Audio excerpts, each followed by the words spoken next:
Right, I'm in the kitchen tonight and I'm going to put a CIS onto a Canon IP1800. So it's the IP1800 Canon. A bit harder to do than HP, but we've got there, so let's see how we do it. I've done a couple of preparation things first. This clip here, look, stuck that on approximately in the middle there. Just stuck it on, it's got a sticky pad on it, and I've also stuck one here, there. That is in line with this, so it goes straight across, nice straight line. I've already put those on to save a bit of time, and that's what you would need to do if buying the CIS. Right, if you look down here, we've got the cartridges in the right order, colour to the right, black to the left. They will actually come with a blue tag on each one and a green clip to protect them. You need to take the green clip off and peel the blue tag off like you would if you're getting new cartridges that have all got a tag on them. So make sure that you do that if you get the kit. So let's get the CIS into the printer. Well, the printer is switched off at the minute. We need to keep it switched off, and you'll see here that the cartridge carrier here is to the left here where you put the cartridges in. But because it's switched off, we can freely move it by hand, and what we've got to do is move it across to the right. And we're going to leave that just in the middle of the printer there. And just to let you know, the ink on my hands, like in all my videos, it's not from the CIS, it's from doing work with cartridges all day. I just haven't washed them yet. I only wash them at the end of my working day. So don't take any notice of the ink on my hand. It is not from the CIS. You will not get ink all over you. Right, I first did this video last night, and this chapter where you have to install the cartridges didn't come out right, so I'm doing it again today. We're in natural daylight, so you will see a couple of differences in the lighting, because last night I had the lights on, today we've got natural daylight, but it's all the same anyway. It's just instructions, just ignore the lighting really. We'll show you how to get the cartridges on. The printer must be switched off, by the way, and when it's switched off, you'll get the cartridge carrier here on the left hand side.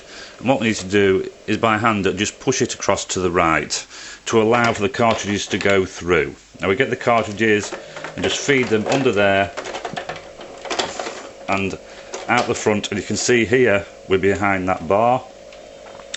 Then push them back to the right, to the left, sorry. Click your cartridges in as you normally would do. There's a colour gone and there's a black. And once we've done that, we want to push it to the side, and you need it to come out nice and straight with no twists, and over there like that. But we've got to get the right length, so push that as far as it goes to the right hand side. We know we've got the correct length, it's coming straight across, then just twist it to there and click that in. And once that's clicked in, straighten it up again and go across to the left here. I'll just show you where, there, and click it into that there. And that's in perfect line now. If we go to the side, you'll see nice and straight across up the printer. So we know that the cartridges are in. They'll move freely if I just do that by hand. Across to the left, and that's it. They are installed. Now we can move on to the previous bits of what I did last night and show you it all working. Now before we can switch on, I'll just let you know about the sensor on here, so it thinks the lid is down. There, in there is where this here, there's a little bobble here that comes down when you shut the lid, and it clicks onto a little button in there, so the printer knows the lid is shut and it will print. But because we've got the CIS piping in, that's not going to reach, so we've got to do something there to make it think that the lid is closed. Let's see what we've got to do. Right, what I've done, I've got a little bit of paper here and I've rolled it up into like a thin cigarette sort of shape. I've rolled it up, and what I'm going to do, this thing here that comes down is actually hollow. So all we have to do is get that piece of paper and put it inside that thing there. Let's see if you can see that. I'll get up closer so you can see what I've done there. If you look there, I've put the piece of paper inside this here. so that lengthens it, so that paper will go down. Let's see if we can get that button.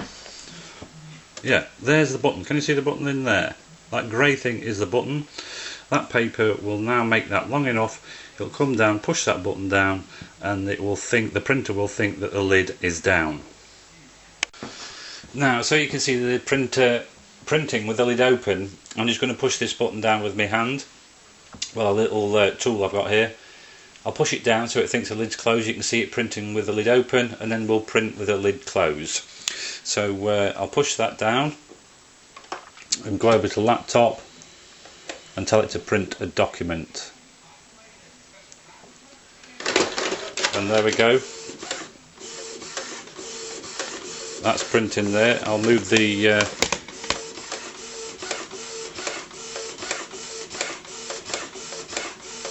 camera's been. There you see, look, I put the lid down. The green light up here isn't flashing because that bit of paper's pushed the button down. And just to show you printing with the lid down, gone to the laptop again, here's the document coming.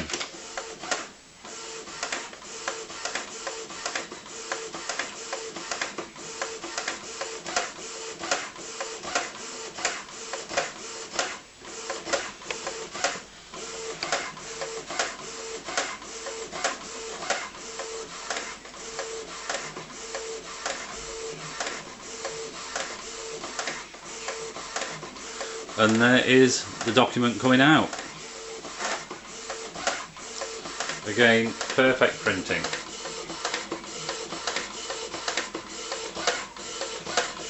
That's just a little flower I put in with all my recycled things. And I'm printing out there, and it's printing it absolutely perfect, no problems whatsoever.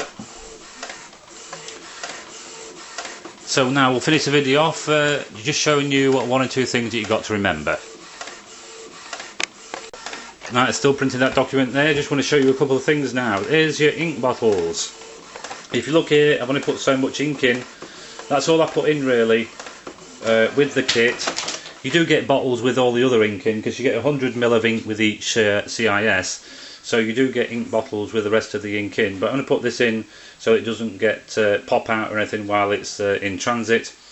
And you just put some extra in there when you get the kit. Fill it up to about here. Never let it run lower than 15 to 20ml because you'll get air in the system and mess it all up. Takes quite a bit of getting the ink through once you've got a load of air in the system. So no lower than 20ml really. You'll need to be up to here, but that's absolutely stacks of printing. All that down there, stacks of printing. Here there should be some little air filters in. I forgot to put them in again on this video. Some little air filters go in there. It lets the air in but stops ink coming out if you accidentally knock it. This little bung here on all four, that comes out. You put your air filters in here and you leave these in at the bottom. And there will be instructions in with the CISS showing you how to refill the bottles, put more ink in them. Also remember, do a head clean quite regularly. Remember you're using the same cartridges all the time there, so it can get a bit gammed up. Do a head clean quite regularly. But using this CISS, you will save a tremendous amount of money in your printing costs. I think that's about it really. If you've got any questions, just give me a ring really. I'll put some details on at the end of the film. Thanks for watching.